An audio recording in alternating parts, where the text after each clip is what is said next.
Estamos en vivo en Facebook. Muchas gracias a todas y todos por participar hoy aquí. Estamos presentando fundamentalmente nuestro informe del mes de septiembre del Observatorio Legislativo de Cuba junto a Eloy Viera y a Manuel Cuesta Moruga, que han participado con su análisis y su colaboración en el informe y están hoy aquí para comentarnos sobre justamente lo que en este panel titulamos la Iniciativa Legislativa Popular en Cuba. Ambos participan en diferentes iniciativas y bueno, sin mucha más presentación, más que invitarlos a leer nuestro informe que también ha salido hoy sobre esta temática del Observatorio Legislativo de Cuba desde MAMLAT, que es una iniciativa de transparencia electoral. Los presento. En primer lugar tenemos a Manuel Cuesta Moruga, que es politólogo, es historiador cubano y es impulsor del proyecto Propuesta 2020 que actualmente se está llevando a cabo en Cuba. Así que, Manuel, te doy la palabra para tu exposición, para que nos comentes sobre lo que es la Propuesta 2020 y sobre las diferentes apreciaciones que se tienen sobre la nueva Constitución, las posibilidades de la iniciativa legislativa popular en Cuba. Muchas gracias por estar aquí hoy.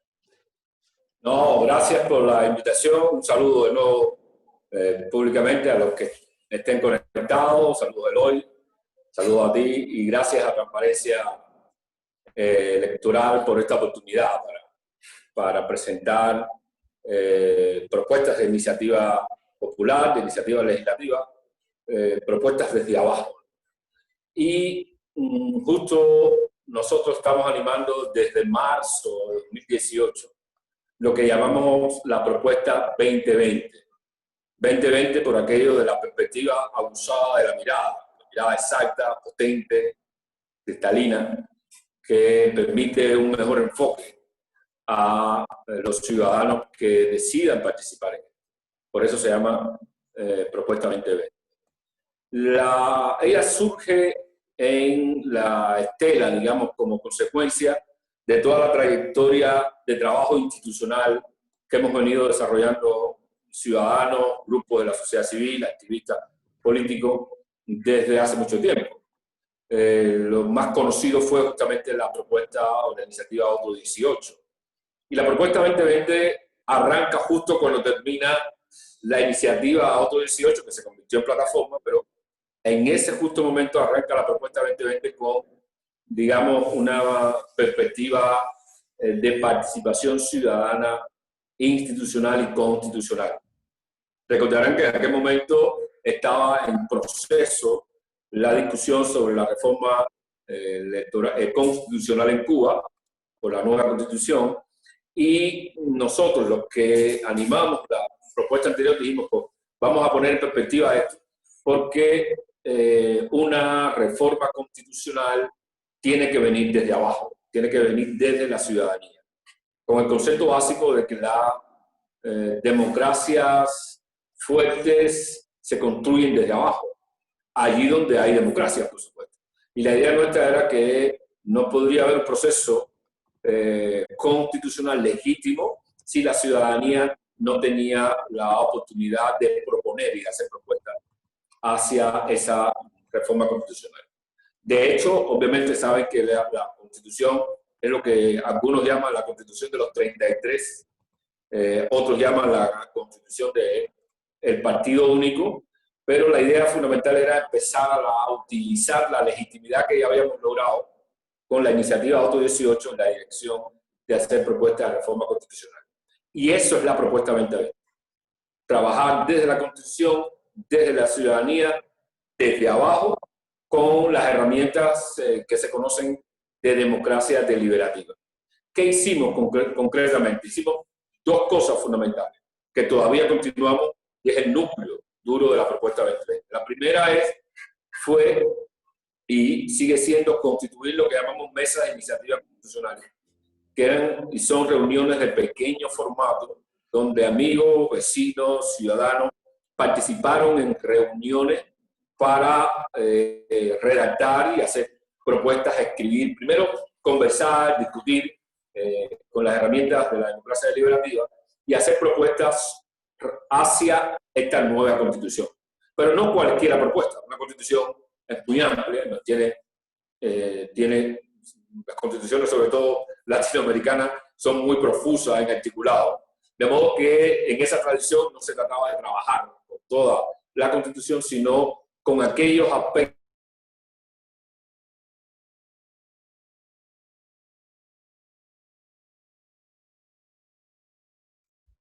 Creo que se le ha colgado. A ver.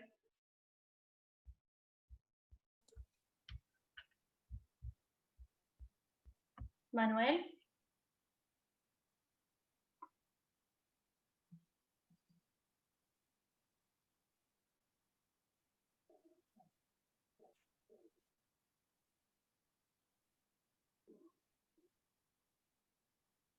A ver, ha quedado ahí.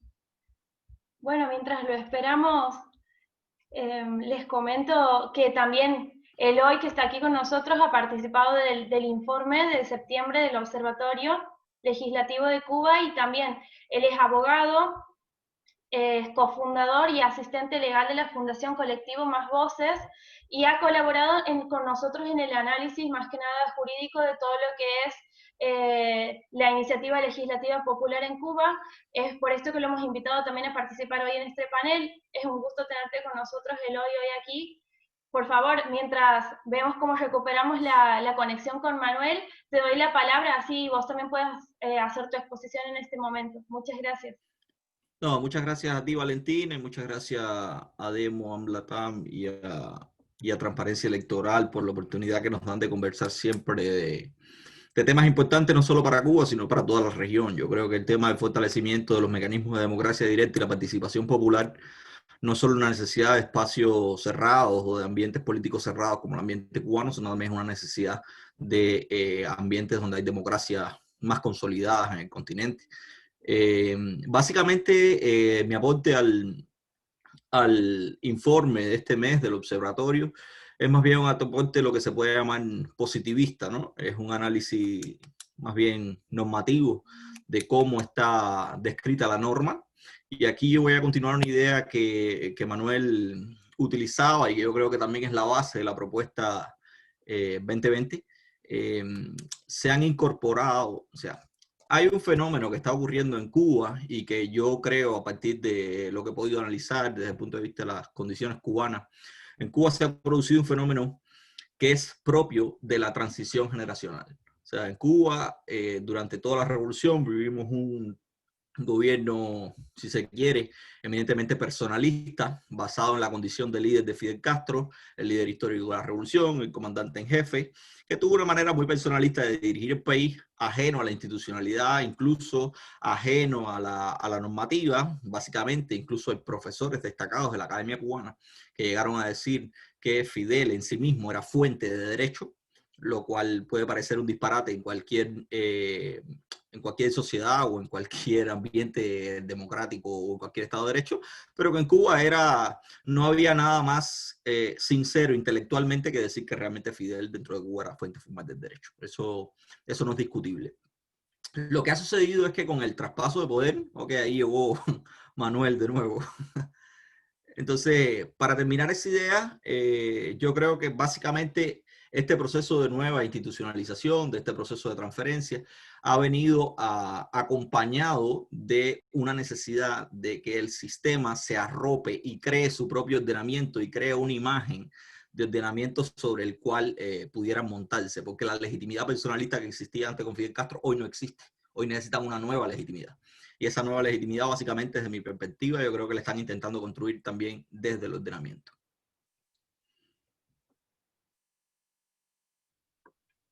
Si quieres, retomamos con lo que estaba comentando Manuel. Ahí estaba Manuel de nuevo. Por favor, sí, retomamos desde donde habíamos dejado. Sí, bueno, creo haberme quedado en el punto en el que hablaba de cómo funcionan y qué pretendíamos con estas mesas de iniciativas constitucionales.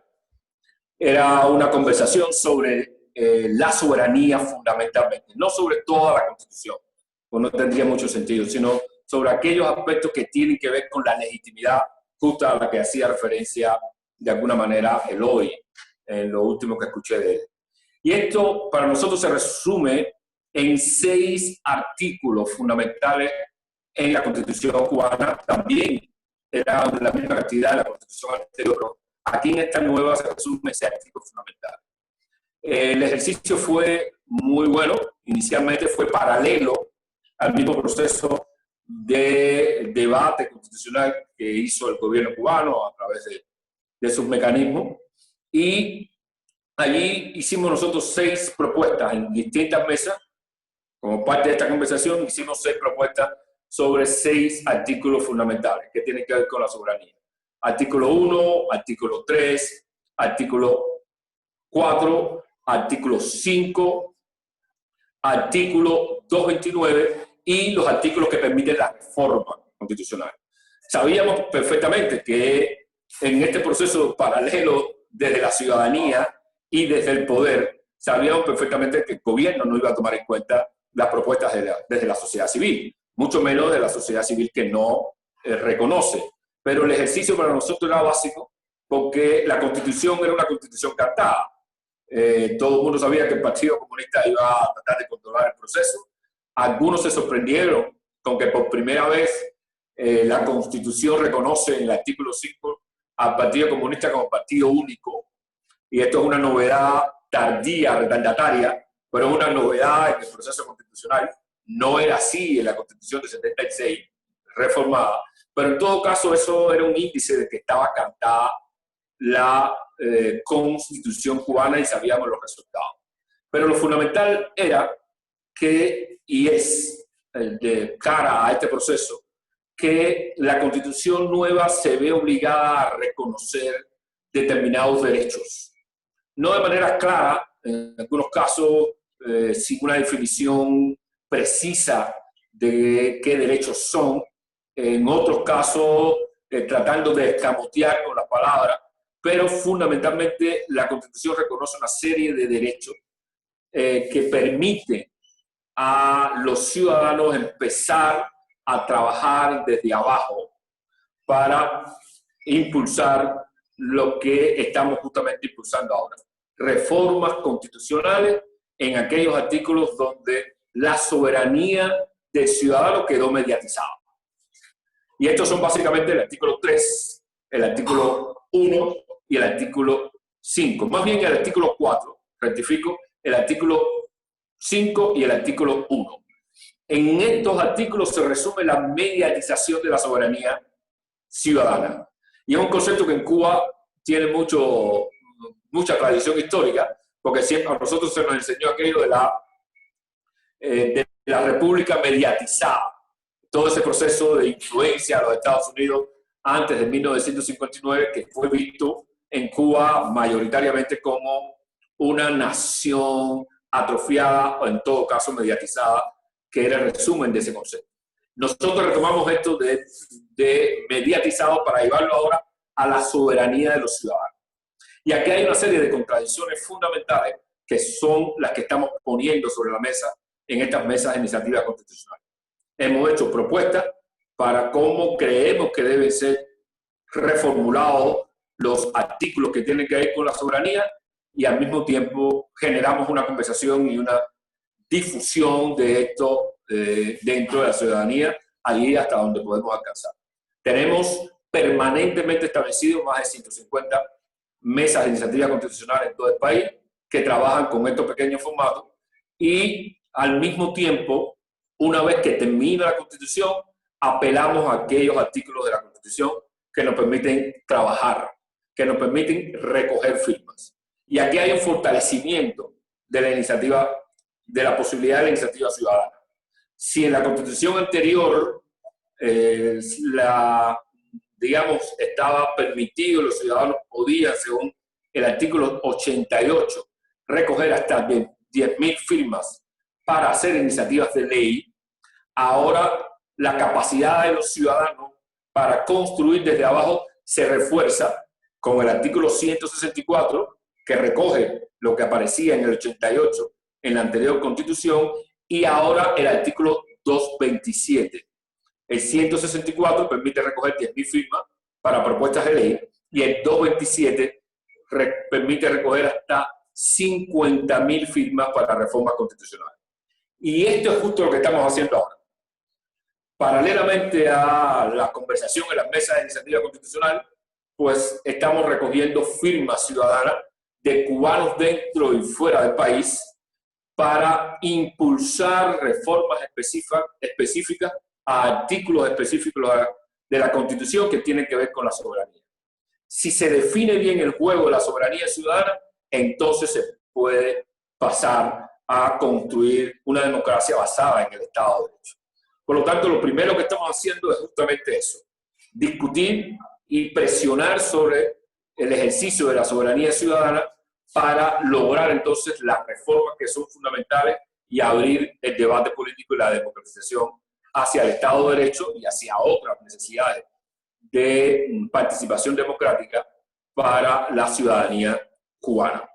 Tenemos ya más de 30.000 firmas. Ha sido una grandísima sorpresa, a pesar de la COVID, que hayamos llegado ya a más de 30.000 firmas, digamos casi 2/3 de la firma que pide la Constitución, y ya en este momento estamos trabajando para llevar la propuesta 2020 a una nueva dimensión, ya una dimensión más abierta y más pública, porque todo el trabajo anterior fue con cierta discreción, en algunos puntos bastante experimental, porque queríamos al mismo tiempo comprobar hasta dónde el ciudadano cubano o la ciudadanía cubana, para hablar en un término en un lenguaje más neutral, hasta dónde la ciudadanía cubana está dispuesta a ir más allá de las necesidades básicas. Siempre se dice que los cubanos lo único que necesitan y quieren es comer bien, tener la mesa satisfecha, garantizar el dinero necesario para su bolsillo y tratar de construir su bienestar. Si a eso le agregamos el lado caribeño nuestro, de la música, la participación y la alegría, pues esa ha sido, digamos, la dimensión estereotípica en la que ha sido construido el cubano. Nosotros necesitábamos comprobar si el cubano quería ir más allá, hacia una dimensión política. Y esta es la prueba de que sí quiere ir más allá. Porque en la propuesta solo hay una mención a temas económicos. Básicamente, la propuesta lo que quiere es reformar el artículo 3, el artículo 4 y el artículo 5 de la Constitución y le pide a los ciudadanos que aporten, firmen y al mismo tiempo empecemos a constituir una especie de coalición constitucional ciudadana para impulsar esta reforma constitucional fundamental para la democratización y la construcción del Estado de Derecho en Cuba. Esto nos permite ir ya en lo que queda de año y a partir del año que viene nos permite pasar la propuesta 2020 a un nuevo nivel. Si entonces resumo qué es la propuesta 2020, es el trabajo desde la ciudadanía para la reforma constitucional a través de la conversación ciudadana y la recogida de firmas, tal y como lo permite los artículos tanto 164 como 227 de la Constitución. Básicamente, esta es, digamos, una primera pincelada, un primer paisaje de esta pintura de construcción democrática desde abajo, que me parece que es fundamental para llegar a la democracia. Bien, gracias Manuel. Hay algo que ustedes dos mencionaban cuando conversábamos para hacer este informe y que también mencionaba Eloy hace un momento, que es esta como especie de erosión de la legitimidad del Partido Comunista y de los dirigentes del Partido Comunista hoy en día y que, bueno, refuerza esta idea de la soberanía de la ciudadanía que quiere elegir su destino y las normas que lo rigen, ¿no? Me gustaría, Eloy, que sigas profundizando en ese tema que habías iniciado hace un momento. Si quieres encender tu micrófono.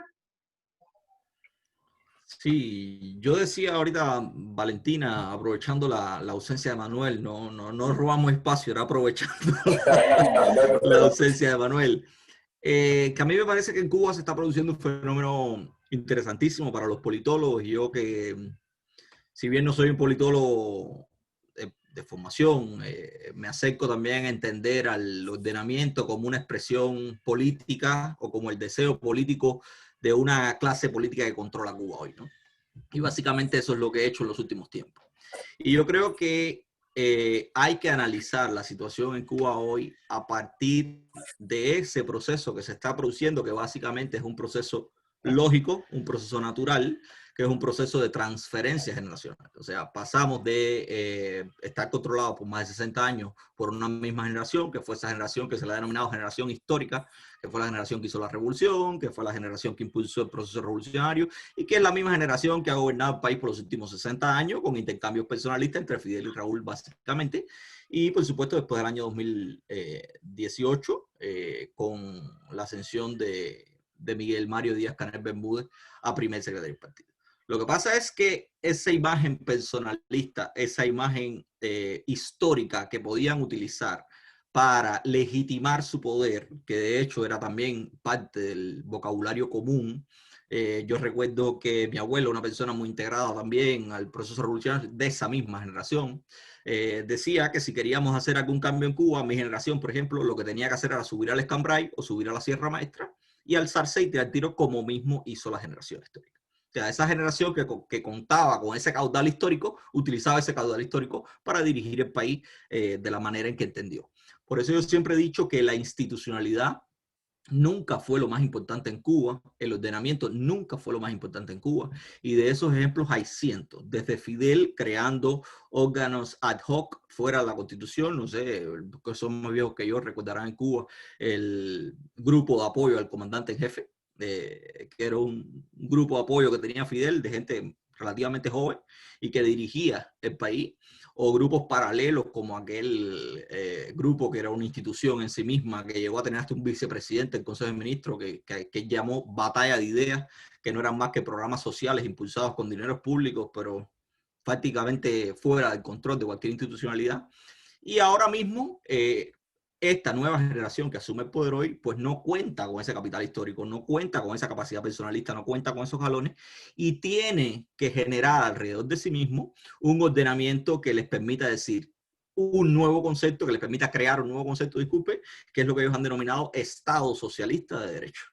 Y yo creo que en todo ese proceso de transferencia, la Constitución y la implementación de la Constitución, que es un proceso posterior, que yo creo que también se ha visto anulado con todo este tema de la COVID y el coronavirus, les ha venido como anillo al dedo para ralentizar un cronograma legislativo que tenían entre las manos, para que prácticamente no, para que la Asamblea en todo el año 2020 no haya sesionado ni una sola vez, una Asamblea coartada por completo, que desde el punto de vista constitucional lo único que tiene son 2 sesiones ordinarias al año. Este año no se ha reunido ni por primera vez, ya anunciaron que se van a reunir el día 28 de octubre y lo van a hacer de manera remota. 200 y tantos diputados de La Habana se van a reunir en el Palacio de las Convenciones y los otros se van a reunir, así como nosotros, vía Zoom o vía lo que sea, desde las provincias. Y yo no dudo que ahí en ese momento pues tiren 4 o 5 proyectos de ley que tienen atrasado el cronograma, se aprueben por unanimidad y sin un debate real de lo que hay detrás de eso. ¿Por qué te hago toda esta panorámica? Porque a mí me parece que hay una discusión en Cuba importante y Manuel tiene que haber sido parte de ese debate. En Cuba ahora mismo hay gente que dice, si Cuba no es un Estado de Derecho, ¿por qué insistir en la utilización de mecanismos propios de un Estado de Derecho para reformar un sistema que no puede ser reformado utilizando mecanismos propios de derecho?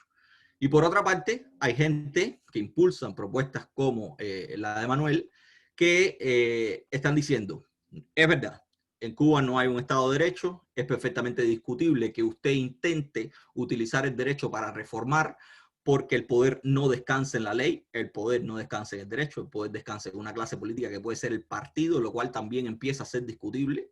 Empieza a ser discutible si realmente todavía hoy el poder descansa única y exclusivamente en el partido y si no el poder en Cuba empieza a fraccionarse cada vez más. Yo tengo una teoría con relación a eso, pero que no viene al caso en este minuto. Y yo creo que ahí entonces hay 2 posiciones encontradas. O no utilizar ninguno de esos mecanismos que han sido implementados con la nueva Constitución y que han sido implementados incluso con la Ley 131, que es la Ley de Organización y Funcionamiento de la Asamblea Nacional, que es de enero de este propio año, es una de las primeras leyes que se hizo para implementar la Constitución, o simple y llanamente empezar a utilizarlo y empezar a impulsar algo. Yo soy del criterio muy básico de que utilizar los mecanismos de derecho no implica pactar con el gobierno cubano. Implementar los mecanismos de derecho implementados por la Constitución y la ley no implica reconocer o legitimar al gobierno cubano. Para mí, todo lo contrario. Implica ponerlos en evidencia e implica generar una cosa que en Cuba hoy es completamente ausente, que se llama civismo y ciudadanía. Hoy tenemos una ciudadanía inexistente porque no ha habido una formación política ni de mi generación ni de las generaciones anteriores. No somos sujetos de derecho, hemos sido básicamente objetos del derecho que han querido darnos, y eso nos ha convertido en una ciudadanía pues amarrada. Hoy no nos sentimos ciudadanos con derecho, hoy no nos sentimos ciudadanos con capacidad porque realmente no las tenemos, porque ese es un proceso de construcción, porque los lugares donde no hay derechos, los derechos se ganan. Los derechos hay que rescatarlos de alguna manera. Y para rescatarlos tiene que haber una ciudadanía activa, tiene que haber una ciudadanía consciente. Eso hoy en Cuba es inexistente. Por tanto, a mí las propuestas como la propuesta 2020, de la cual está hablando Manuel, me parecen fundamentales, como también me parece fundamental el hecho de intentar aglutinar la mayor cantidad de gente que tenga este tipo de pensamientos. Y hago referencia, por ejemplo, también en los últimos meses se ha estado impulsando una propuesta desde fuera de Cuba, a partir de una plataforma tecnológica que lo que pretende es eso, que se llama 50%+1, que básicamente lo que busca es eso mismo, nuclear a la gente, activar el pensamiento de la gente, generar una ciudadanía activa para poder decir, ok, la Constitución dice que yo puedo utilizar mecanismos democráticos para reformar. ¿Cómo deja en evidencia el uso de esos mecanismos al sistema cubano? Pues para mí es muy claro. Y yo creo, igual que Manuel, que ahora estamos en mejores momentos que nunca, porque como parte de esta transferencia generacional, ellos, como no pueden utilizar su capital histórico, ¿qué han hecho? Pues construir un nuevo relato normativo que los ampare, para decirlo de alguna manera, que ampare que el poder descanse en nuevas personas, que ampare que el poder descanse en nuevas estructuras. Y para eso ha sido la Constitución, y para eso han sido las normas complementarias. ¿Qué pasa? Que también la Constitución en sí misma y esas nuevas normas complementarias la han hecho a imagen y de acuerdo a sus necesidades. Muchas veces, y Manuel lo decía también, son normas que mencionan cosas, pero o no las desarrollan o utilizan un lenguaje completamente vago que les permita dejarlo en una nebulosa total. La iniciativa legislativa popular no escapa de eso. Si bien la ley 131, que vuelvo y repito, fue promulgada en enero de este propio año, introduce no solo la iniciativa legislativa popular, sino también otros mecanismos de democracia directa que son nuevos para la ciudadanía cubana, como por ejemplo la posibilidad de impulsar consultas populares locales con 500 personas. O sea, usted puede impulsar una consulta popular local, al menos de acuerdo a lo que dice la ley 131, con la recopilación de 500 firmas. Y también la ley 131 eliminó ciertos y determinados bloqueos que tenía el reglamento de la Asamblea Nacional anterior, que era donde se regulaba la iniciativa legislativa popular, disculpe, como por ejemplo la necesidad de legitimar ante notario público, ante funcionario público, todas y cada una de esas firmas recopiladas. Hoy el mecanismo de recopilación de firmas es un poco menos bloqueado en ese sentido, pero en primer orden no cuentas con los mecanismos para hacer pública una propuesta como esta, no cuentas con los mecanismos que faciliten la recolección de firmas. Ya Manuel lo ha dicho, usted puede apelar, ampararse en un artículo constitucional, pero como el poder no descansa en la Constitución, no descansa en la ley, pues perfectamente la represión se puede extender a cualquiera de esas 160 mesas o 160 y tantas mesas de diálogos que tiene, se puede extender personalmente hacia Manuel o hacia cualquier impulsor en ese sentido. Y por otra parte, hay otro problema también, que la iniciativa legislativa popular en Cuba, la decisión final de discutir un proyecto de ley en Cuba descansa en una Asamblea Nacional que es completamente inoperante. O sea, yo puedo impulsar una propuesta de reforma constitucional con 50.000 firmas. Yo puedo impulsar una iniciativa de ley con 10.000 firmas. Eso siempre tendrá que ir ante la Asamblea Nacional y es el presidente de la Asamblea Nacional quien decide cuándo se discute.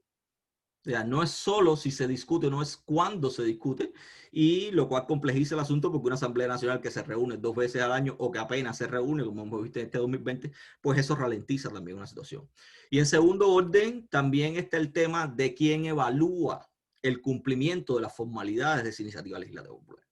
Podemos decir que hemos reunido 10.000 firmas cumpliendo las formalidades establecidas en la ley, pero los decisores del cumplimiento de esas formalidades no son los ciudadanos. En definitiva, los decisores de cumplimiento de esas formalidades son las propias autoridades de la Asamblea Nacional, que son las autoridades del partido, que son las autoridades que hoy dirigen Cuba. Y un ejemplo clarísimo en ese sentido, y yo creo que se mencionaba en el informe, fue la reciente promoción que al final no fue una iniciativa legislativa popular, fue el ejercicio de un derecho de petición de cerca de 40 mujeres cubanas feministas que estaban abogando por que se incluyera en el cronograma legislativo una ley integral contra la violencia de género. Simplemente eso fue respondido de manera muy sencilla, no es interés prioritario del Estado en este minuto, se reunieron con 3 o 4 las impulsoras, no es interés prioritario del Estado en este minuto de impulsar una iniciativa como esa, y básicamente esa fue la respuesta institucional que se le dio al asunto.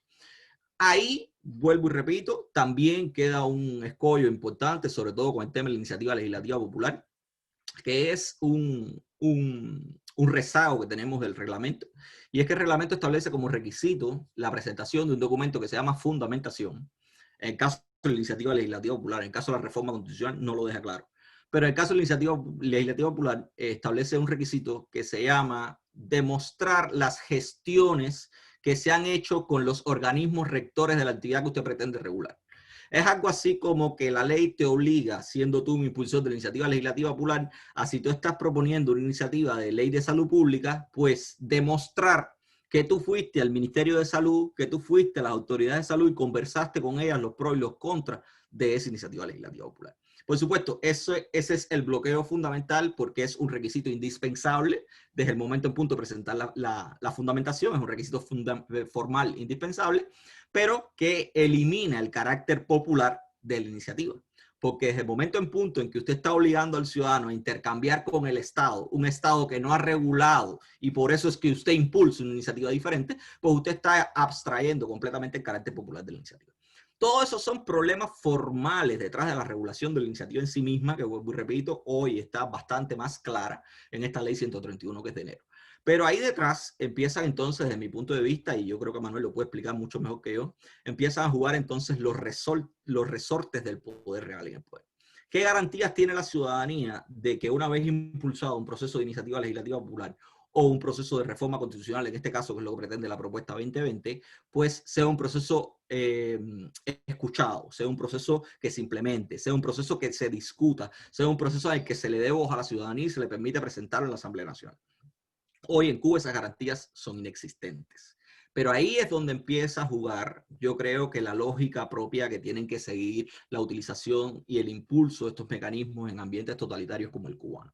Y es decir, para mí es indispensable, aun y cuando yo sepa que ese puede ser un resultado infructuoso, la utilización de estos mecanismos para impulsar cambios ciudadanos, no cambios institucionales. Yo creo, Manuel puede tener otro criterio también, yo creo que impulsar una iniciativa como esta, pensando realmente que va a tener una influencia inmediata en la reforma institucional del Estado cubano, un Estado monolítico, un Estado monopartidista, yo creo que es naif. Pero yo sí creo que si se impulsa una iniciativa de este tipo, pensando en que usted lo que va a reformar es una ciudadanía que cuando crezca per se, por su influencia social, por su influencia política, por ese caudal ciudadano acumulado a partir del impulso de estas iniciativas, sea capaz de transformar, bien por estos medios, bien por otros, la realidad del pueblo y la realidad de la sociedad cubana, yo sí creo que son un mecanismo eficientísimo, ¿no? En ese sentido, porque yo te lo decía también cuando conversábamos con relación al informe, Valentina, en 40 años de institucionalización no ha habido un solo proyecto de ley que se haya impulsado por un diputado cubano. No ha habido un diputado en 40 años de institucionalización que haya presentado un proyecto de ley a la Asamblea. Tampoco, por supuesto, puede aspirarse que la Asamblea en 40 años de institucionalización haya discutido un proyecto de iniciativa legislativa popular, un proyecto de reforma constitucional. Lo más cercano, ya lo sabemos todos, en algún momento Manuel hizo un análisis también de la diferencia entre el 2002 y 2003 cuando se presentó el proyecto Varela, que fue al menos el proyecto más conocido de iniciativa legislativa popular, y la diferencia entre 2018 y 2020. Pero es que ni tan siquiera el proyecto Varela fue discutido al interior de los diputados. Simplemente se ampararon en las formalidades que habían inventado en sí mismas con el reglamento de la Asamblea Nacional y bloquearon la discusión de la propuesta hacia el interior. Y aquí mi último análisis, aquí paro, y es que yo creo que por eso es que yo insisto en que el uso de todos estos mecanismos, y ya Manuel también lo decía, que tienen que crecer en ese sentido, el uso de todos estos mecanismos tiene que partir también de una escalada hacia el debate público, hacia la esfera pública. Hay que intentar impulsar con todos los medios posibles todo este tipo de propuestas, que la ciudadanía las conozca, porque la muerte fundamental de estas propuestas está en el desconocimiento de la ciudadanía. O sea, yo estoy casi seguro que una propuesta como 2020 pudiera, si se hace pública, si se publicita utilizando los mecanismos propios de medios que no hay en Cuba hoy, pero que cada vez nos acercamos más, porque yo creo que los cubanos estamos hoy en situaciones desde el punto de vista de la conectividad que nunca. O sea, el Internet ha dinamizado el espacio público cubano, pero yo estoy casi seguro que una propuesta como 2020 pudiera recuperar mucho más de 30.000 firmas en un tiempo récord, si pudiéramos utilizar los mecanismos de incorporar eso al debate público, si pudiera publicitarse eso de manera general. Por eso yo sigo insistiendo en la necesidad de generar sinergias al interior de la sociedad civil cubana, una cosa bien difícil. Manuel lo sabe mejor que yo, porque vive activamente, o sea, tiene un activismo social mucho más profundo que el mío, pero la generación de sinergia al interior de la sociedad civil cubana y que la gente sea capaz de replicar todas y cada una de las propuestas como esta, ya sea propuesta 2020, ya sea propuesta 4250, pero que partan de esto de generar ciudadanía, a mí me parece fundamental en un momento como el cubano, actual, por supuesto. Bien. Gracias, Eloy. Hacías mucho hincapié en lo que es esta construcción de ciudadanía, y Manuel también nos comentaba cuando elaborábamos el informe del Observatorio Legislativo de Cuba sobre que hay una parte de esta propuesta 2020 que está destinada a educar a la ciudadanía, digamos, en cuáles son sus derechos y cuáles son las maneras en las que se puede tomar parte en esta iniciativa legislativa popular. Manuel, si nos quisieras comentar un poco sobre esta parte de la propuesta 2020 también. Sí, digamos que esto es una, por cierto, muy bien la intervención de Eloy, excelente. De modo que después la voy a revisar cuando la preparen bien en video, me pareció excelente la intervención de él. La propuesta 2020 tiene una parte de alfabetización, vamos a llamarla así, alfabetización ciudadana, que no es solo alfabetización en el sentido de conocer, sino es alfabetización en el sentido de empoderar, de dar poder al ciudadano. Aprendo y obtengo poder. Son dos cosas muy interesantes, ¿no? Que yo creo que toda propuesta legislativa en que vaya a trabajar con la ciudadanía siempre se debe presentar y siempre debe formular. Y eso es parte de lo que hacemos. Y creo que uno de los elementos claves ahí dentro de esa alfabetización es el de que el ciudadano sienta que puede porque se siente seguro a sí mismo.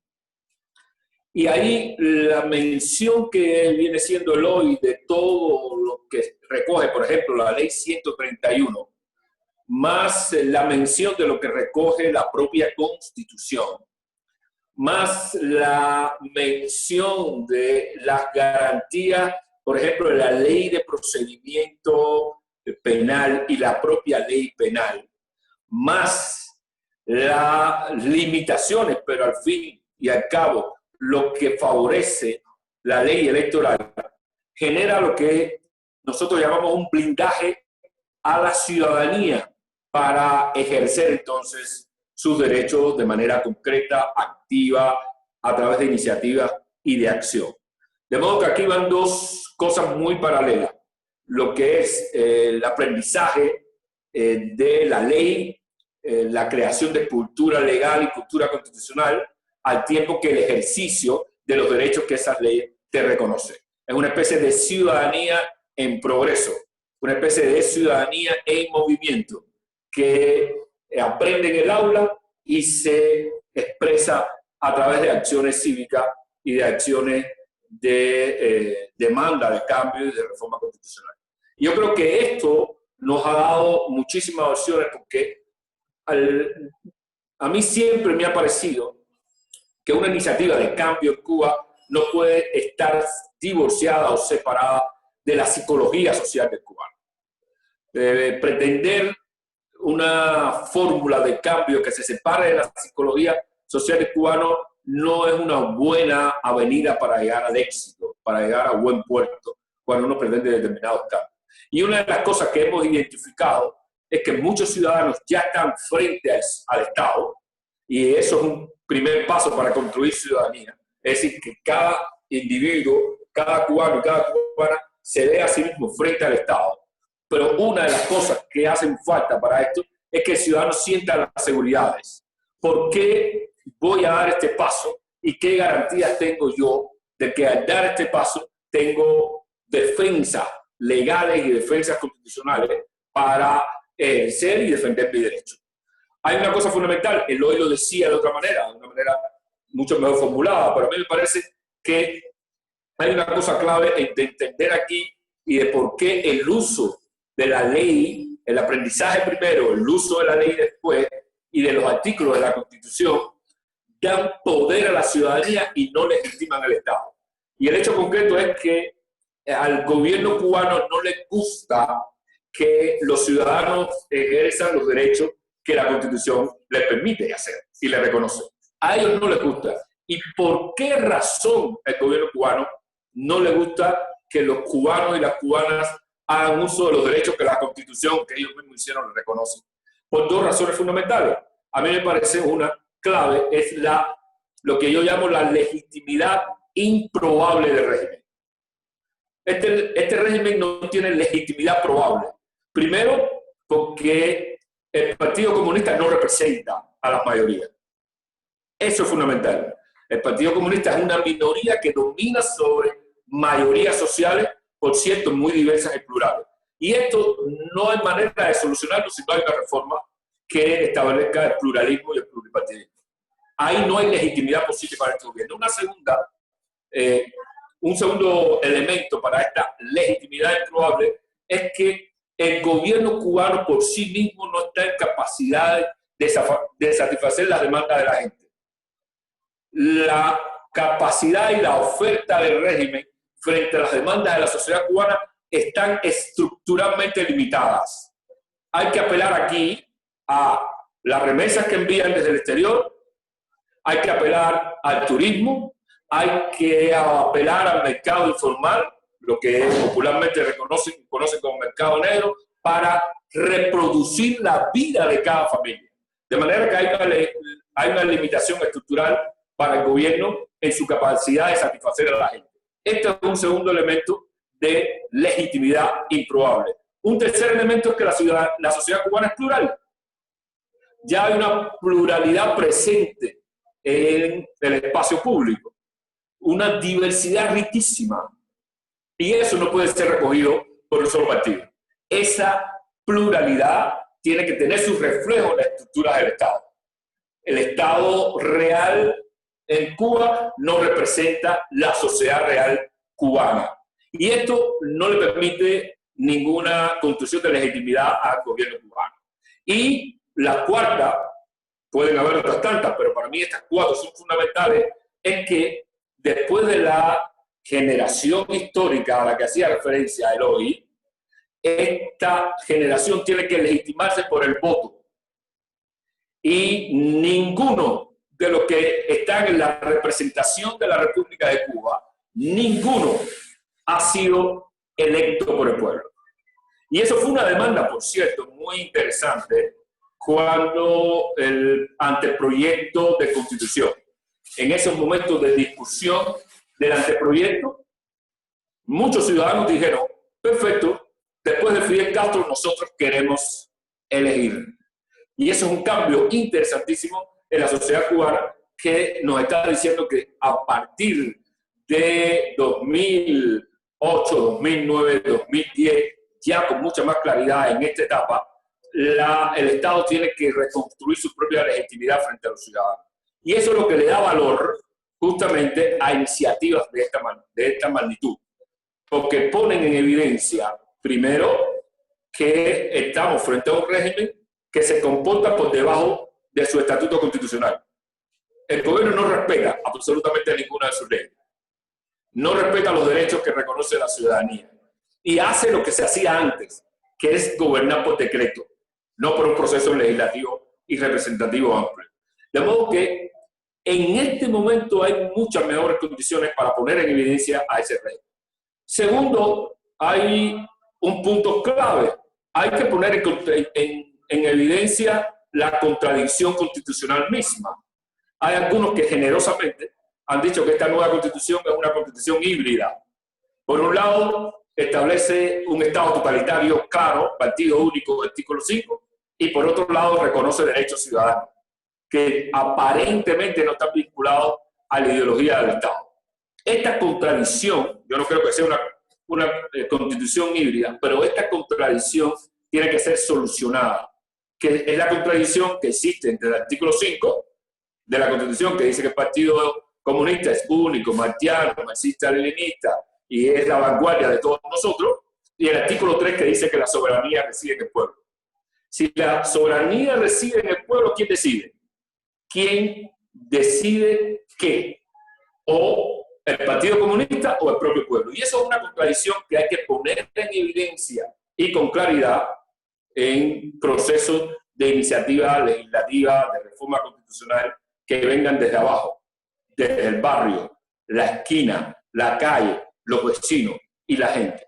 Y por eso es importante ahora darle un poquito más de visibilidad y presencia, cosa que nosotros ya estamos haciendo, a la propuesta 2020 y a que la gente se empodere constitucionalmente. Mi cuñado ayer me decía, ¿qué puedo hacer yo para participar y defenderme de la policía cuando yo participe de una acción de esta naturaleza? Y lo único que se me ocurrió decirles es aprender de la Constitución.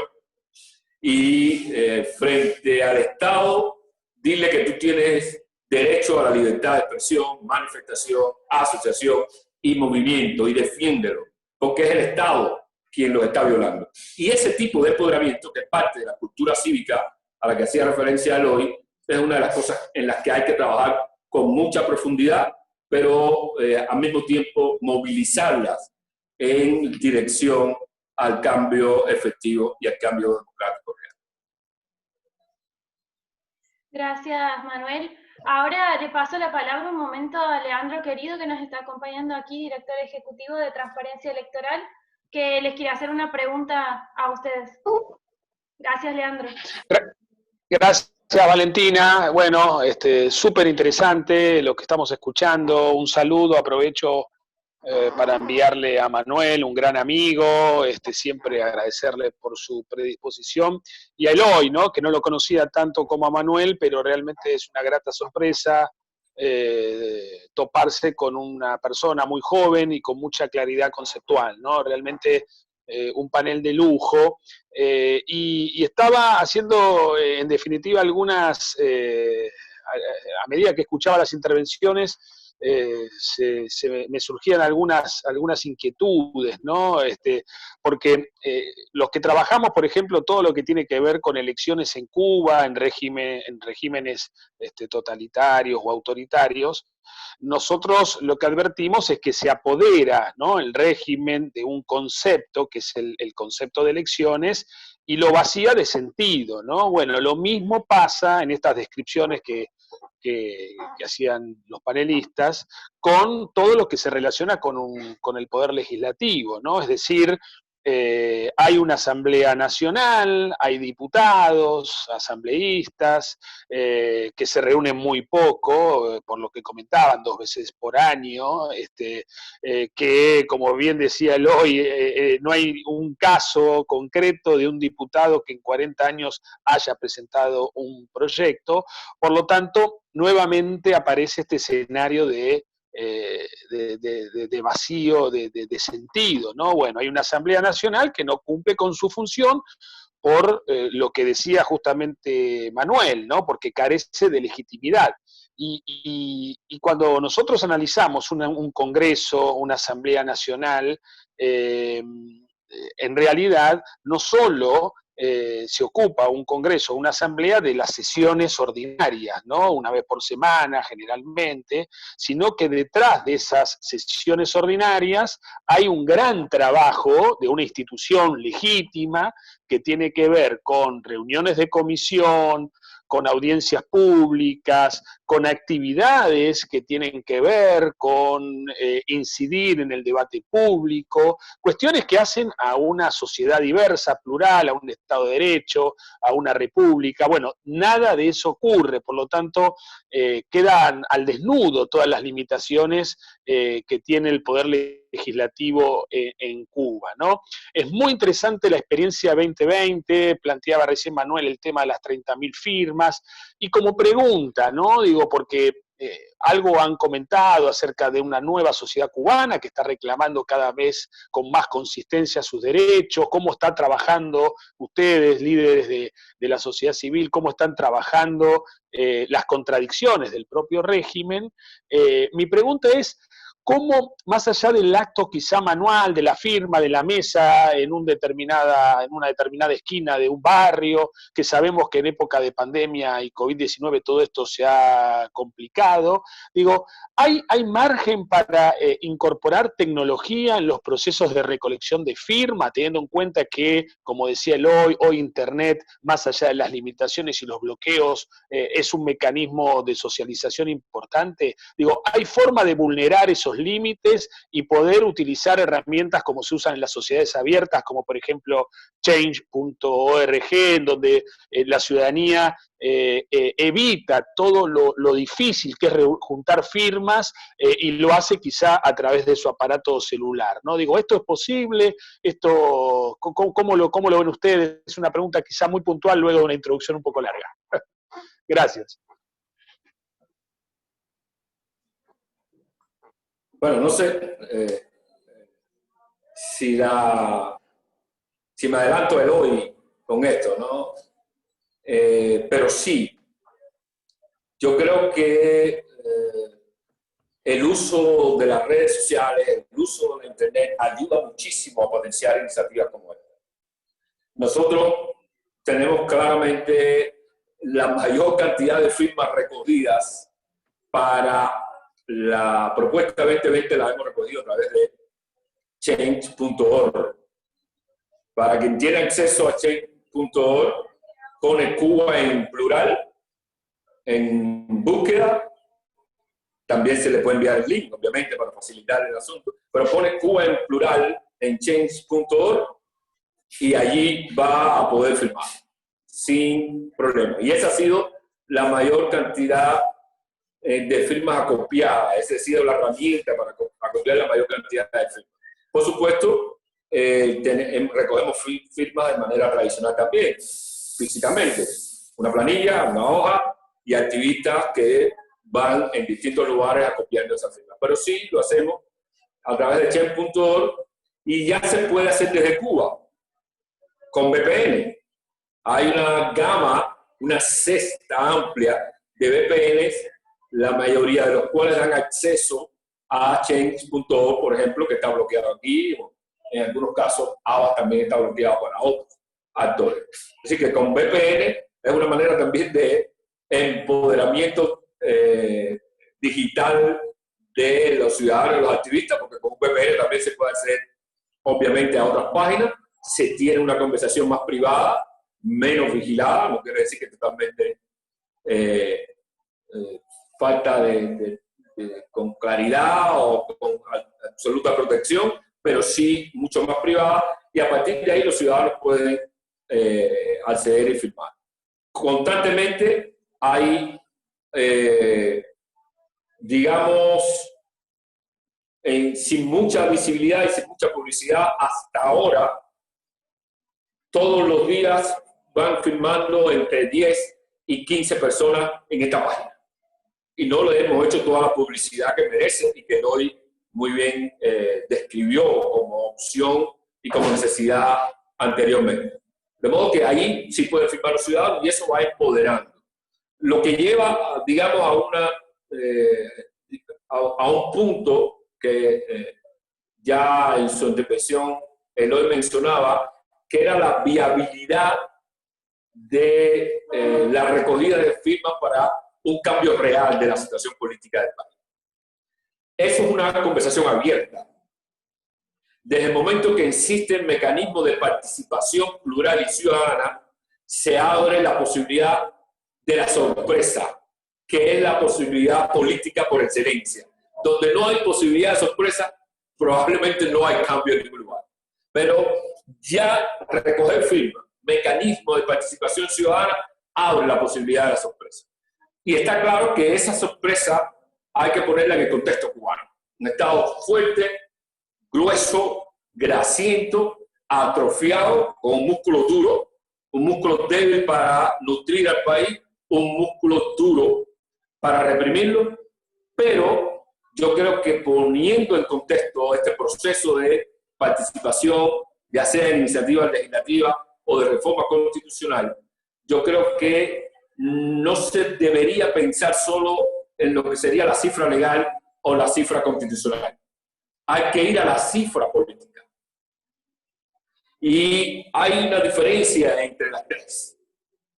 La cifra legislativa, para la iniciativa legislativa es la cifra de los 10.000, con todos los requisitos y obstáculos y barreras que se mencionaba acá, para iniciativas puntuales en ámbitos y en campos puntuales que no han sido regulados o bien regulados por el Estado o en función de la ciudadanía.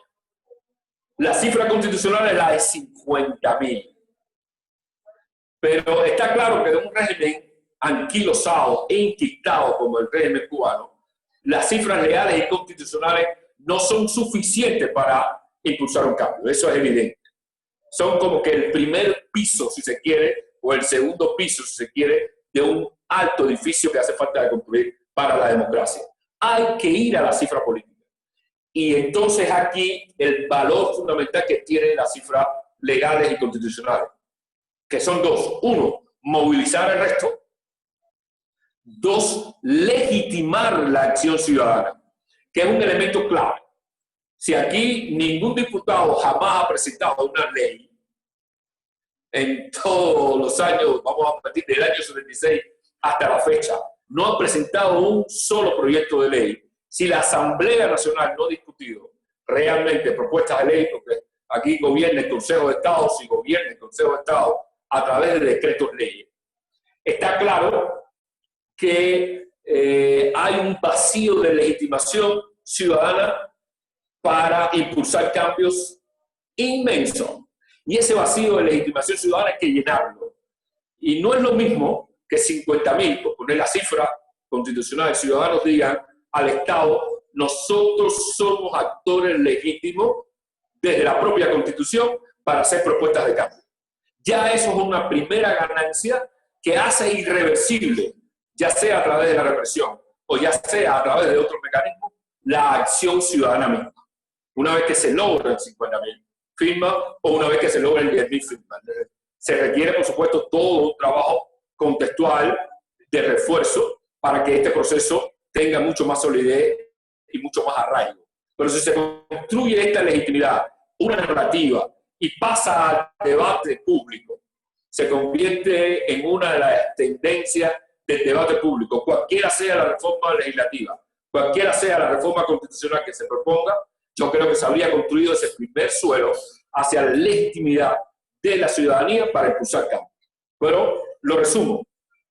Change or cifra legal o cifra constitucional como primer piso y la búsqueda permanente de la cifra política, que es la que va en definitiva a abrir la posibilidad de que la sorpresa se convierta en una opción de cambio y que la presión social y ciudadana sobre puntos concretos pueda de alguna manera impulsar el cambio desde abajo y desde la gente que tiene que participar del cambio y definir y decidir qué cambio debe hacerse.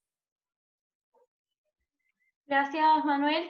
Ahora les paso tenemos varios comentarios en la transmisión de vivo en Facebook, así que les paso una pregunta que habían hecho por esa vía, es sobre la firma de la propuesta 2020 desde los ciudadanos que están en el exterior de Cuba, que no están actualmente residiendo en Cuba, si alguno pudiera dilucidar cómo es este tema. Y después le paso la palabra a Juan Carlos, que también quería hacer una pregunta que está aquí en el Zoom, y vamos finalizando, ¿les parece? Cerrando con esas dos cuestiones. No sé si... Sí, yo voy a intentar dar mi criterio con relación a a la pregunta que hacía Leandro, que me parece muy pertinente, y voy a Bien. tratar de ser muy concreto.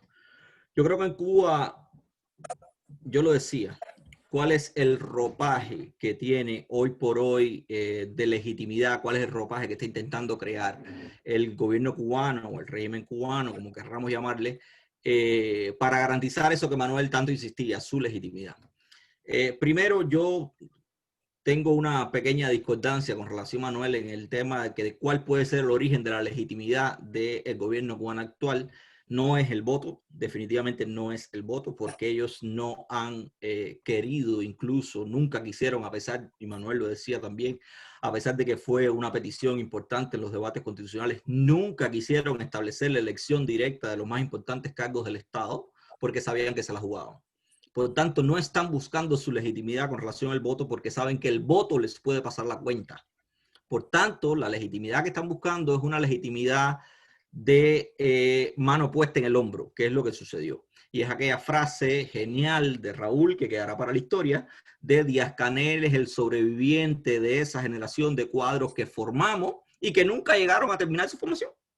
O sea, después de haber hecho una pugna en el año 2009, se aparece en el 2018, dicen que Díaz-Canel es como el ave fénix que ha resurgido dentro de todas esas cenizas y es el hombre escogido, ¿no? Es el Mesías. Y de ahí la necesidad de la retórica comunicativa del gobierno de Díaz-Canel de utilizar una frase tan manida como somos continuidad. Porque su legitimidad no parte de un sistema normativo, de un proceso democrático, su legitimidad la intentan construir primero a partir de esa carga personal, de esa carga histórica de la Revolución Cubana, y por eso es que son continuidad. Pero ¿qué pasa? Que como eso es tan endeble, porque no tiraron tiros, básicamente, en resumen, necesitan, y yo insisto en este particular, necesitan dar la imagen como mínimo de, si bien no ser un Estado de derecho, es un Estado que cumple con una cosa que ellos han denominado para separarse del concepto burgués de Estado de Derecho, que es legalidad. O más bien acercarse a ese otro concepto también diseñado por muchísimos teóricos, que es el rule by law.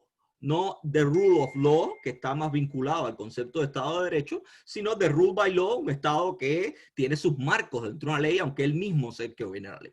Pero por ahí hay un concepto que en su momento yo creo que también lo desarrollará, porque hemos estado conversando con eso en los últimos tiempos, politólogo cubano residente en México, que deben conocer perfectamente, Amando Chaguaceda, que es Rule Despite Law. El gobierno cubano es un gobierno que incluso con esa necesidad de conformar un ordenamiento que los arrope y que les brinde esa legitimidad, también actúan sin importar ese propio ordenamiento que ellos mismos crean. Y yo les voy a poner un ejemplo sencillísimo para responder la pregunta del forista de Facebook y también para responder la pregunta de Leandro. El uso de los medios digitales para legitimar la recolección de firmas en Cuba puede ser un arma de doble filo también desde mi perspectiva. Es la mejor manera que tenemos para despertar a una ciudadanía adormecida, pero es una manera en la que el gobierno, o sea, lo que yo creo que hay que intentar hacer con el gobierno cubano es desmontar el hecho de que son un Estado tan siquiera que cumple con la legalidad. Y es increíble, pero hay un montón de gente en Cuba que todavía duerme viendo el noticiero nacional de la televisión cubana. Hay cerca de 6 millones de personas que ven el noticiero todos los días.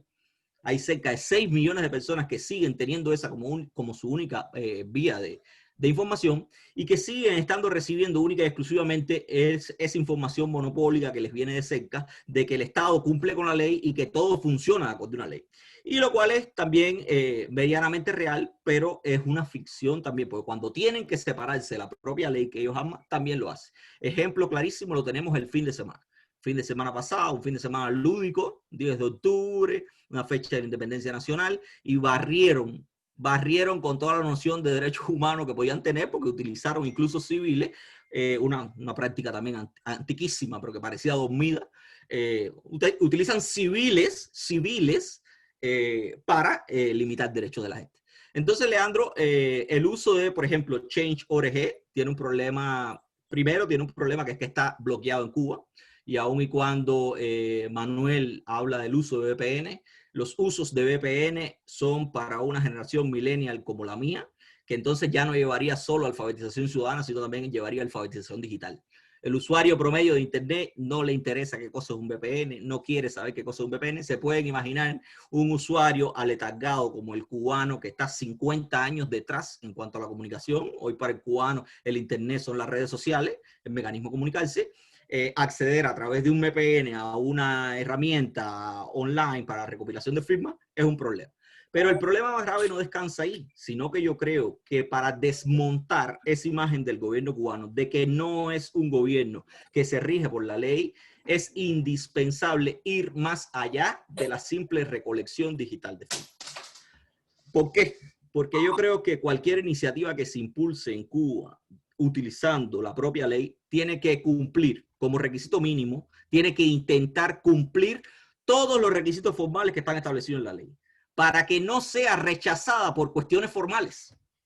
Porque al ser el propio Estado el que organiza su propia ley, introduce, como en todos los lugares, espacios de contradicción que lo que hacen es introducir elementos que hacen difícil a la ciudadanía su ejercicio, que hacen difícil a la ciudadanía su impulso. Y en el caso de la iniciativa legislativa popular, si bien, vuelvo y repito, eliminaron restricciones, incorporaron otras que obligan a la ciudadanía a tener un ejercicio que va más allá de la simple recogida cómoda en su casa de firmas. Y pongo el ejemplo sencillo. Ellos eliminaron la necesidad de que usted tuviera que ir a un notario público a legitimar su firma, en el caso del impulso de la iniciativa legislativa popular. Pero establecieron la obligación de incorporar a cada una de esas firmas una certificación emitida por el registro de electores. El registro de electores es un registro que tiene vinculación con el Ministerio del Interior, porque es un registro único entre el registro de identidades y el registro de electores. Y ese certificado hay que irlo a pedir personalmente. Todavía hoy no tenemos un reglamento de la ley electoral. Dijeron que íbamos a tener un reglamento 6 meses después de la promulgación de la ley electoral porque lo dice una de las disposiciones transitorias de la ley. Todavía hoy no tenemos un reglamento. Todavía hoy la gente no sabe cómo ir a pedir esa certificación. Todavía hoy no está claro cuál es el procedimiento para obtener esa certificación, pero lo que sí está claro que para usted promover una iniciativa legislativa popular, una reforma constitucional, usted necesita certificar su firma con un certificado de registro de electores. ¿Y por qué razón lo hicieron así? Y ahora le respondo a Forista con relación a la participación de la emigración cubana en el impulso de cualquiera de estas iniciativas. Uno de los señalamientos más grandes y que puso en evidencia el gobierno cubano durante el debate constitucional fue la participación en el referéndum de la emigración cubana. La ley electoral anterior establecía la obligación del gobierno cubano de procurar el ejercicio del voto de todos los cubanos electores que estuvieran fuera del país el día del referéndum. El gobierno cubano, por su parte, lo que hizo fue permitir que los extranjeros, que los ciudadanía cubana, los ciudadanos cubanos que estaban en el extranjero, participaran en la consulta, emitieran sus criterios utilizando un sitio web del Ministerio del Interior y dijeran lo que quisieran con relación a la nueva constitución. ¿Pero por qué? Porque la consulta sí la podían controlar. El sistema de filtros que establecieron con relación a la consulta y la ausencia de carácter vinculante de los resultados de la consulta con el borrador, pues les permitía que la gente dijera lo que quisiera. Básicamente, porque al final ese resultado no iba a tener incidencia en el borrador. Pero cuando hicieron eso y lo vendieron como una imagen de vinculación del gobierno con su ciudadanía en el extranjero, cuando ese elector que estaba fuera de Cuba intentó hacer valer eso que dijo en la consulta a través del voto, el gobierno cubano se lo negó. Y no se lo negó por un problema infraestructural, porque establecieron colegios electorales en todos y cada uno de los consulados fuera de Cuba, pero para permitir el voto única y exclusivamente del personal que estuviese en el extranjero en misión oficial.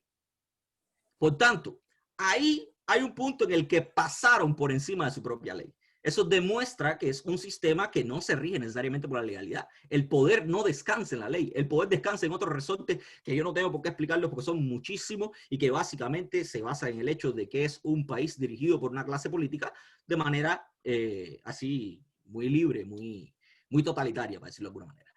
Pero, ¿qué hicieron? Eso los puso en evidencia, porque por supuesto se armó una campaña en el mundo entero, sobre todo de los cubanos fuera de Cuba, que les dijo, pero mi hermano, eso está la ley, este es mi derecho, permítemelo. No se lo permitieron. ¿Qué hicieron? Con la nueva ley electoral modificaron eso e introdujeron entonces un criterio que es el criterio de la residencia efectiva. Dijeron, como habían modificado la ley de migración y ya los cubanos podían estar 24 meses fuera de Cuba y mantener su residencia legal, pero además los cubanos que hubiesen perdido su residencia legal por estar más de 24 meses de Cuba, fuera de Cuba, podían recuperarla mediante un proceso de repatriación. Ellos sabían que la residencia legal iba a permitir que muchísimos residentes cubanos en el exterior tuviesen derecho al voto. ¿Qué hicieron? Introdujeron un criterio que es muy novedoso, propio de esta misma forma maquiavélica en la que piensan todos esos resortes para ampararse en la legalidad como mecanismo para legitimarse, y dijeron, solo tendrán derecho al voto los cubanos que sean efectivamente residentes en Cuba. E inventaron un concepto que residencia efectiva es la residencia que se adquiere por actos materiales que demuestren que la persona reside en Cuba y que tiene intención de hacer Cuba como su residencia permanente. ¿Quién determina eso? Pues la ley electoral dijo, eso lo determina el de la mesa electoral. El hombre que está recibiendo a los electores en la mesa electoral es quien tiene la capacidad entonces para definir quién es elector o no. Y eso complica entonces la recogida de firmas, porque mata la posibilidad de que toda esa ciudadanía, todos esos electores, todos esos posibles ciudadanos que están fuera de Cuba, que no viven bajo los resortes del sistema, que no viven bajo los mecanismos de control del sistema, que pueden ser mucho mejor que los ciudadanos que están al interior de Cuba, tengan la posibilidad de hacerlo porque no cumplen con los requisitos establecidos en la ley.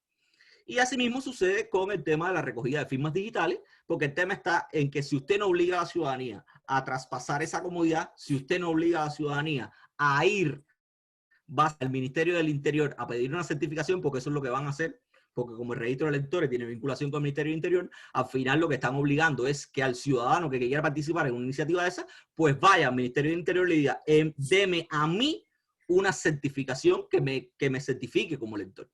Y básicamente es un paso que implica que la gente tenga la conciencia ciudadana suficiente para materializar, más allá de la firma en sí misma, su deseo de participar en una iniciativa como esta. Yo creo que no es menor, yo creo que es un esfuerzo que hay que hacer y que parte también de la propia educación que decía Manuel. Hay que educar a la gente y decirle, ok, el ejercicio de derechos implica riesgo también, no solo en Cuba, en cualquier lugar del mundo. No debería ser, pero en ambientes cerrados, en ambientes enquistados, como le llamaba perfectamente Manuel, el ejercicio y la conquista de derechos implica ciertos y determinados riesgos. Y el riesgo puede ser también justificado por el hecho de yo no estoy haciendo nada en contra de la ley, porque realmente no está haciendo nada en contra de la ley. Y ese es el primer paso, pero también hay parte de un problema mental que no es infundado, y es que la gente en Cuba sabe, a partir de los propios mecanismos de control que se han generado, que el Estado, incluso cuando usted esté ejercitando un derecho válido, puede reprimirlo sin ninguna consecuencia. Y vuelvo y repito, remitámonos al fin de semana. El fin de semana es el ejemplo clásico de gente caminando por la calle que pretende acceder a un lugar, gente que no está sometida a ningún mecanismo de control, gente que está ejercitando un derecho y que básicamente pues se lo impiden y no pasa absolutamente nada. Absolutamente nada. Gracias, Eloy.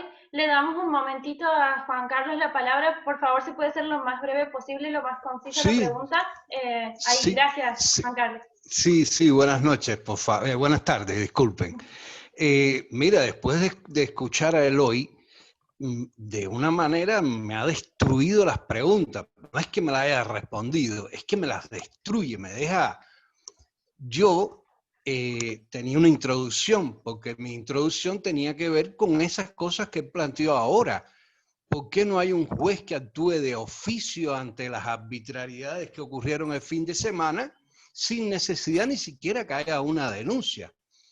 Pero después de escuchar a Miguel, a Manuel, y después de escuchar a Eloy, cómo me ha destruido toda esta colección que tenía armadita, prolijita, le pregunto a Manuel, ¿no es usted el que está necesitando un respaldo, una legalidad, entre comillas, para dar el paso siguiente que usted sabe que va a tener que dar una vez que junte sus 50.000, 100.000 firmas y el Estado se las tire por tierra?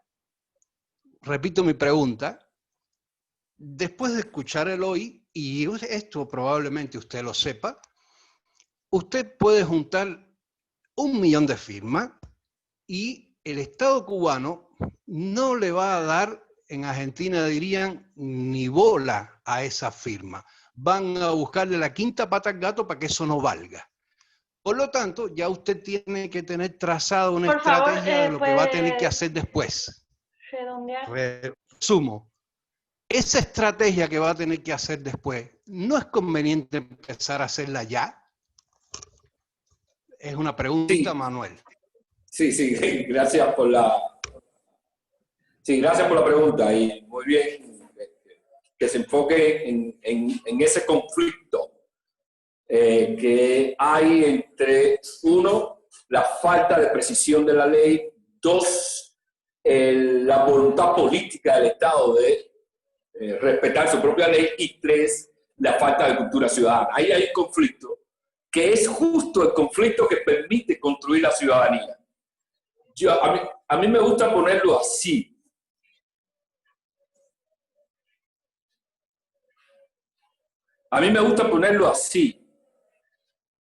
Mientras más difícil es acceder al ejercicio de la ciudadanía, más legitimidad tiene el ciudadano en ese proceso. Adquiere mucha más fuerza la ciudadanía cuando los obstáculos para ejercerla y ponerla en perspectiva son mucho más complicados y son mucho más difíciles, pero al mismo tiempo mucho más seguros.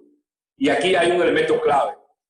Yo creo que el ciudadano que tenga que ir al Ministerio del Interior a pedir una certificación para validar su propia firma y esté dispuesto a hacerlo, parto de la premisa de que haya ciudadanos dispuestos a hacerlo, está dando un paso de legitimación tan fuerte y tan claro que no lo alcanzaría si la cuestión de la firma fuera recogerla y presentarla a la Asamblea Nacional.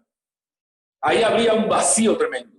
De manera que todos estos mecanismos engorrosos y difíciles son justamente los que permiten construir el proceso de legitimación ciudadana y al mismo tiempo de enraizar políticamente esa legitimidad de la ciudadanía frente al poder y para lo que quiere ejercerlo, es decir, para lo que quiere proponer los cambios democráticos dentro del país. Y ya nosotros empezamos a hacerlo. De hecho, Eloy lo decía muy bien, no hay una reglamentación exacta de cómo validar la firma, cuáles son los requisitos para esta certificación de la firma. Bueno, ya nosotros nos inventamos un modelo. Un abogado de Cubalex, su nombre es Julio Ferrer, ideó un modelo. Y ya hay ciudadanos que prontamente, después de esta apertura, sobre todo acá en La Habana, de movimiento, de que ya la gente se puede desplazar, ya hay ciudadanos que van a ir a sus respectivas sedes del Ministerio del Interior, del carnet de identidad, a decir, miren, nosotros somos ciudadanos que hemos firmado una iniciativa así y queremos, la ley nos exige que tenemos que certificar esta firma como electores que somos y queremos certificarla. Y traemos este modelo aquí. ¿Ustedes pueden llenarlo? Está claro que la respuesta va a ser negativa. El asunto está en que esa propia tensión es la que obliga al régimen, uno, a precisar cómo deben ser las cosas y segundo, permite a los ciudadanos ir legitimándose frente al Estado. Todo camino y todo paso que dé el ciudadano desde la legalidad existente para cambiar la legalidad existente es un paso de fortalecimiento inmenso. Y claro, no es un proceso para mañana, es un proceso continuado, permanente y sistemático que va a crecer. Y claro, los ciudadanos de fuera, los cubanos residentes fuera, pues pueden firmar, definitivamente. Ellos pueden firmar independientemente de que no tengan la residencia tanto efectiva como permanente en la isla, porque recuerden que estamos buscando la cifra política. Y ojalá lleguemos al 1 millón. Yo no estoy convencido de que el gobierno cubano resista la presión de 1 millón de firmas pidiendo un cambio cualquiera sea, pidiendo que la soberanía de los ciudadanos cubanos pueda ser ejercida de manera completa. Yo creo que ahí el régimen no va a tener muchas opciones. Ojalá tengamos ese 1 millón de firmas y veremos qué puede pasar. Esa es justamente la posibilidad de la sorpresa que generan la apertura del mecanismo de participación ciudadana independiente de los estados, por muy ambiguo que sea. Ahí se construye ciudadanía, tanto culturalmente como ciudadanía efectiva, haciendo ejercicio y uso de sus derechos para cambiar el status quo. Así que todos los cubanos, estén donde estén, que quieran firmar, no importa. Cubanos y cubanas, donde estén, que quieran firmar, no importa. Háganlo, Cuba en plural, Chen.org. Después nosotros nos encargamos del proceso de contraste y certificación de esa firma. Bien, muchas gracias Manuel, muchas gracias Eloy también por sus exposiciones, por su participación en el informe del observatorio. Les recuerdo a todos los que están participando de este panel, tanto en Facebook como aquí en Zoom, que pueden encontrar el último informe del observatorio en el cual tratamos justamente de este tema en la página de DemoAmLat, y también pueden encontrarlo desde las redes de DemoAmLat en Twitter, Facebook. Así que los esperamos en nuestras próximas actividades. Los invitamos obviamente a leer el informe en el que han colaborado Eloy y Manuel sobre esta temática. Muchas gracias a todos por participar y los esperamos en la próxima. Muchas gracias. Gracias por la invitación. Saludos. Gracias. Chao Manuel. Chao Eloy. Gracias. Chao.